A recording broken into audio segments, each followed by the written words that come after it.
Дорогие друзья, я хочу сегодня еще раз поговорить с вами о божествах, духах, силах, которые много тысяч лет и которые сопровождали человечество с начала времен, еще когда человечество было в своем детском возрасте. Мне некоторые умные головы пишут очень тупые вопросы в личку. Я хочу им сегодня это все разъяснить раз и навсегда. Для начала я вам скажу, что очень часто ставлю благовония божествам, благодаря их за помощь, оказанную мне. Они мне очень помогают. Они помогают любому человеку, который к ним обращается, который к ним обращался. По сути, многие удачливые люди очень часто совершают магические ритуалы, сами того не понимая, не зная. Например, отдают в благотворительность какую-то часть своего дохода, тем самым откупаясь от этих сил, то есть их долю отдают им. Во-вторых, они устраивают какие-то пиршества в честь чего-то, благодаря чему-то, где-то проводят какие-то благотворительные акции, точно так же отдавая дань этим богам, поскольку пиршество, отдавание денег, дар куда-то там и так далее, это все связано с откупом от богов, с откупом духов за то, что они нам дают. И вот люди, соблюдающие эти законы, люди, которые щедры на руку, они часто очень удачливы в бизнесе и в жизни, если вы замечали. Человек, который не считает копейки, человек, который с готовностью помогает, ему откуда-то это и отдается обратно. Может, не от этих людей, которым он помог, зачастую люди очень неблагодарны, а именно с каких-то великих сил, древних сил.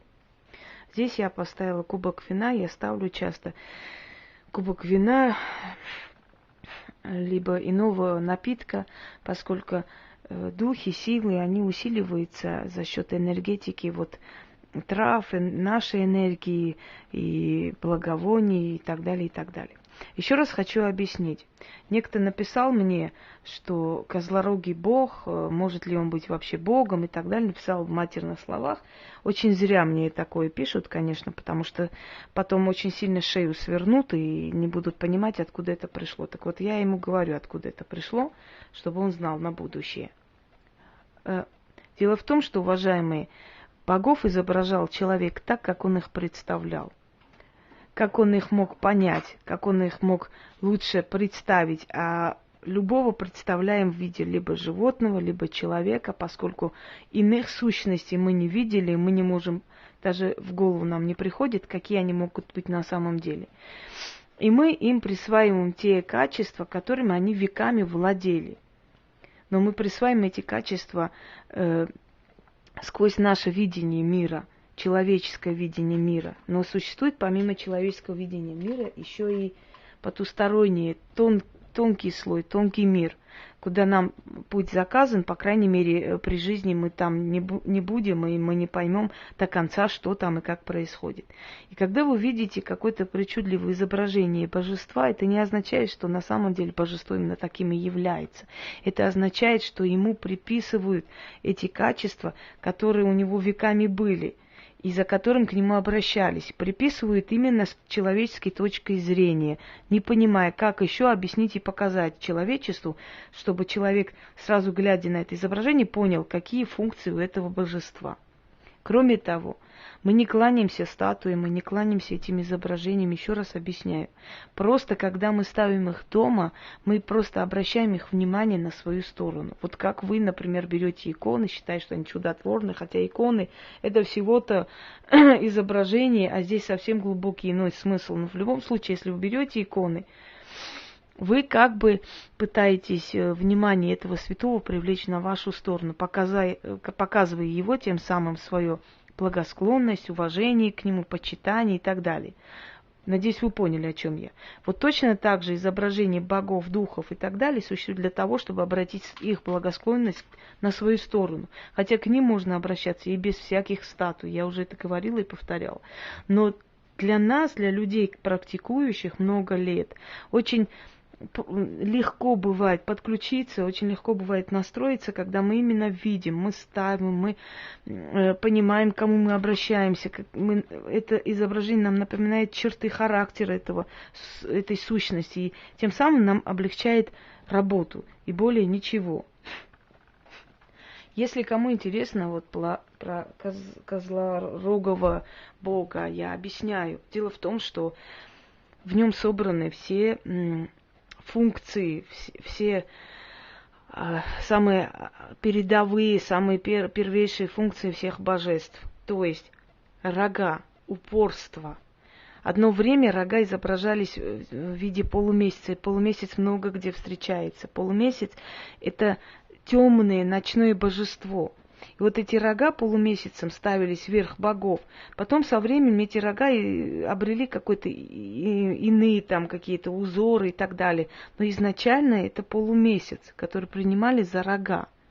Итак, с другой стороны, козел – это животное, которое руководствуется упорством, который может залезть и залазить во все скалы, куда человеку доступ заказан. То есть вот изображая богов тьмы рогатыми, тем самым показывали, что они сильные, упорные и ни перед чем не останавливаются, когда человеку нужна их помощь. Они могут пролазить, пролезть и подняться на самые недоступные вершины для того, чтобы помочь спасти человека, который к ним обратился. То есть во всех жизненных дебрях и ситуациях они находят выход, а значит, они упорные, и они имеющие рога, которые протыкают врагов этого человека, которые прочищают ему путь, дорогу и помогают ему подняться на определенную высоту. Поняли меня? Вот рога к чему. А так как рога чаще всего приписывают животным, которые именно крупнорогатый или мелкорогатый скот, то самый оптимальный вариант, чтобы не ставить сюда бычью голову, поскольку бычьи рога, они не настолько эффективны, как козлиные рога. Козлиные рога могут проткнуть насквозь.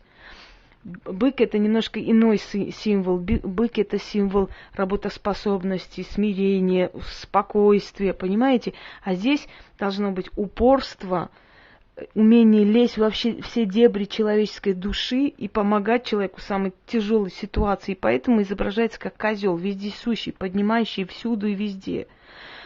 Так вот, когда ты обращаешься к этому козлорогому богу, то есть ты обращаешься к тому божеству, который может пролезть во все дебри, трудности в твоей жизни и ситуации, разобраться и помочь тебе. И он наверняка не так выглядит. С другой стороны, одна рука Бафомета женская, другая мужская. Одна поднята вверх, другая вниз, олицетворяет высшую сферу, низкую сферу. С другой стороны, и олицетворяет еще начало, то есть более высокое стремление человека, более низменные страсти человека, понимаете? Половина мужчина, половина женщина, говорящая о том, что это равные создания, и у них равные должны быть права, обязанности в этом мире, в этой жизни. Кроме того, значит, изображает он сидящий на земле, на земном шаре, что говорит о том, что упорство, сила, труд обладает людьми и способна владеть миром, если человек этого пожелает. Крылатые божества, их много. Крылья означают вездесущесть, скорость, быстроту, что они приходят на помощь очень быстро, поскольку они крылатые. Мы так представляем, мы люди. На самом деле эти сущности могут не иметь никакого изображения, они могут принимать любое изображение, какое нам присуще, какое мы можем, способны воспринять и понять. Поскольку если они появятся в своем настоящем обличии, наша психика просто не выдержит. И поэтому прошу вас еще раз понять, что они не такие, как вы вот их видите, они абсолютно другие. Это восприятие человека за тысячелетия сделали их такими их изображали. Второе, великая богиня-мать. Это мировое древо, начало начал, мать-земля, мать-планета, мать-вселенная, которая у всех народов есть. Полумесяц, на котором она сидит, это темная сторона жизни, это темные дебри, это закрытое знание, познание, то же самое относится и к колдовству. Полумесяц есть во многих культурах, в том числе даже в исламской культуре есть, поскольку древние арабы поклонялись богине Луны, понимаете, и перенесли в свою религию вот этот полумесяц, как бы считая его символом этой новой религии. Полумесяц есть на изображениях икон Богоматери или там Девы Марии, самые первые изображения с полумесяцем над головой или под ногами полумесяц. То есть вот все это собирательный образ богини матери вот приходит к тому, что здесь сидит женщина добротная, не худая. О чем это говорит? Что женщина, которая рожает детей, кормит грудью, она не может быть изящней и маленькой. Кроме того, я хочу вам сказать, что мягкий живот женщины, не выпуклый, не такой, который выступает вперед. Нет, вы не поняли. Не подтянутый, а мягкий живот женщины дает силу этой женщине. Она помогает ей дышать полностью, перенести через себя энергетику, родить здоровых детей. Поэтому женщины, которые сильно подтягивают живот, они рискуют лишиться женской индивидуальности. Это дань моды на самом деле, но мягкий живот, он всегда был в изображениях божеств. И если помните красавиц средних веков, они далеко не такие, знаете, модельной внешностью, а есть за что взяться. Потому что женский организм, он должен быть не напряженным, он должен быть спокойным, он должен быть умиротворенным. И тогда только женский организм переносит женскую энергетику снизу вверх, сверху вниз. И эта женщина более активна, здорова, счастлива, и в сексуальном плане чувствительна, и к природе чувствительна. Поэтому не стремитесь к чрезмерным идеалам. Я вас не призываю есть и жиреть. Но становиться чрезмерными швабрами тоже не надо, поскольку вы свою женскую энергетику убиваете внутри. Вот почему очень красивые женщины, очень худые, изящные женщины, они, как правило, лишены женственности. И, как правило, в жизни не очень счастливые. А полненькие, такие добротные пышки, они очень даже счастливые, они чихали на эти все стереотипы моды. Посмотрите на этих богинь. Разве вы видите среди них такую худую и несчастную? Они все добротные, полненькие женщины. То есть представление настоящей женской не только красоте, а о том, что какая должна быть женщина, чтобы она родила здоровое потомство, чтобы она сама была психически здорова и воспитала здоровых детей. Она должна быть средней комплекции. Пойдемте далее. Геката. Я уже говорила и повторяю еще раз, что сильнее всего помогают, сильнее всего работают те, значит, изваяния богов, которые канонические, которые сделаны именно по канонам, по всем параметрам того времени. Вот это современное. Да, она красивая, Геката, летучие там волки, кто-то очень романтичный прочитал и сделал ее. Но вот эта Геката, она самая настоящая, из подручных собак. Это копия изображения из храма в Афинах Гекаты. Хочу вам еще раз сказать, что на самом деле эти духи, эти силы, они сильны, они помогают, они реально помогают. Я бы не стала вам это говорить, если бы я на своей жизни, всю свою жизнь с рождения чуть ли не испытала силу этих божеств на себе. Почему с рождения говорю? Потому что в моем роду, в моей семье были колдуньи, бабки мои были. И они очень часто обращались к каким-то божествам. Их имена я запомнила, записала. Есть некоторые напрямую от них оставленные заклинания, которые останавливали дождь, или вызывали дождь, или снимали с глаз, там снимали очень тяжелые болезни. И они обращались вот к этим божествам, я их запомнила. А есть такие, которые на генетическом уровне мне приходят, я записываю, и они мне помогают и слушают меня. Не каждому можно обращаться к ним. Если вы помните, в древние времена только жрецы имели право войти в храм и просить богов о каких-то там милостях и помощи. Да? Вот. И они должны быть выполнены канонически. Постарайтесь найти канонические. Я обращаюсь к практикам, которые как бы их собирают не для красоты, а чтобы каноны соблюдались. И тогда только они рабочие. Вот вам, пожалуйста, Кали Шакти. Я про нее говорила, рассказывала, если кому интересно, пусть откроют, читают. Она, как зловещая богиня, выступает везде. На самом деле она очень добра и по поступкам, и по вековому опыту индийских раджей. Видно, что обращение Кали давали очень много привилегий, она помогала роду, племени выжить. Она приходила во сне, советовала, что нужно делать, и люди, следуя этим советам, спасались просто от врагов, и от разорения, и от голода, и от всего-всего. То есть эти сущности, на самом деле, существующие божества, и, что интересно, каждый из них в разном народе по-разному называется, а функции одни и те же. То есть их не так уж и много, как может показаться, что их миллионы. Да, их миллионы каких-то сущностей, но верховные боги, они были единицы, и в каждом народе они одинаково назывались.